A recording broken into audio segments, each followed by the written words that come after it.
Magandang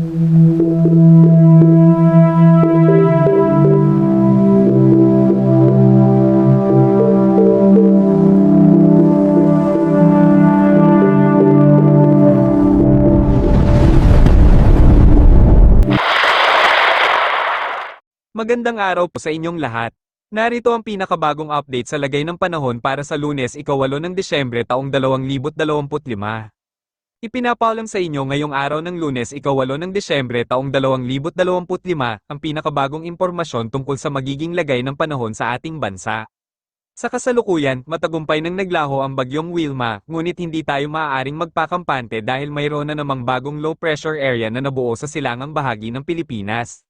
Ang naturang LPA ay nagdudulot na ng malawakang pag-ulan sa iba't ibang bahagi ng ating bansa, lalo na sa Luzon at ilang bahagi ng Visayas.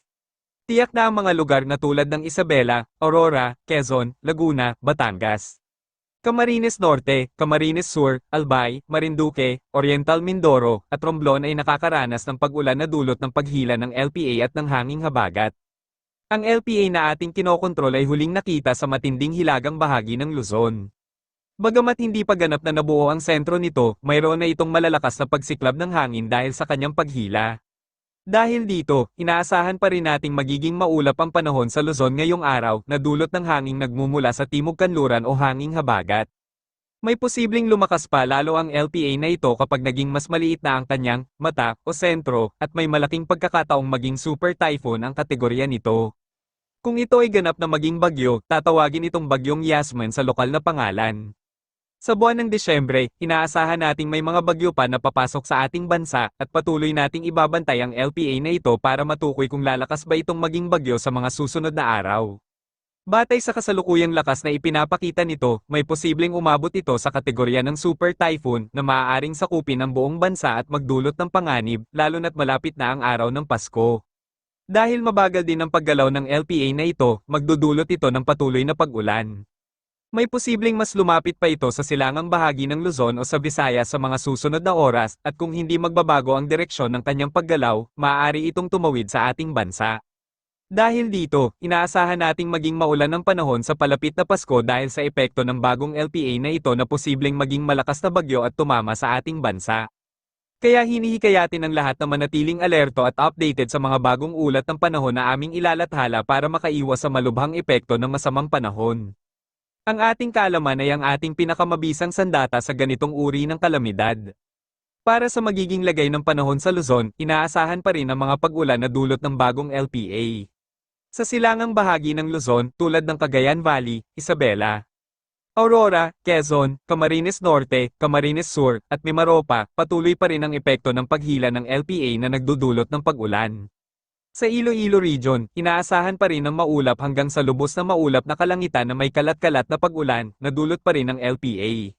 Batay sa ating larawan mula sa satellite, kitang-kita pa rin ang pag-ulan at mga bagyo na dala nito. Kaya hinihikayatin ang lahat na maging alerto sa posibleng pagbaha at pagguho ng lupa. Para sa magiging lagay ng panahon sa Visayas, inaasahan pa rin ang maulap na kalangitan at mga kalat-kalat na pag-ulan na dulot ng hanging habagat na hinihila ng LPA na nabuo sa silangang bahagi ng Luzon.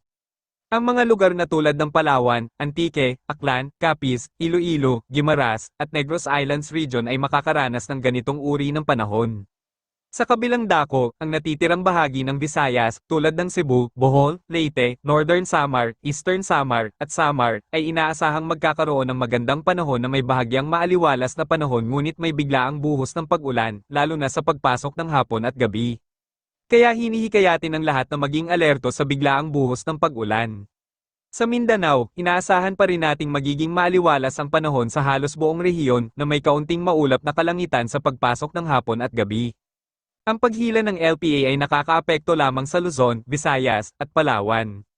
Gayunpaman, hinihikayatin ang lahat na maging alerto pa rin sa posibleng paglakas ng bagong LPA na nabuo sa loob ng ating bansa o sa Philippine Area of Responsibility.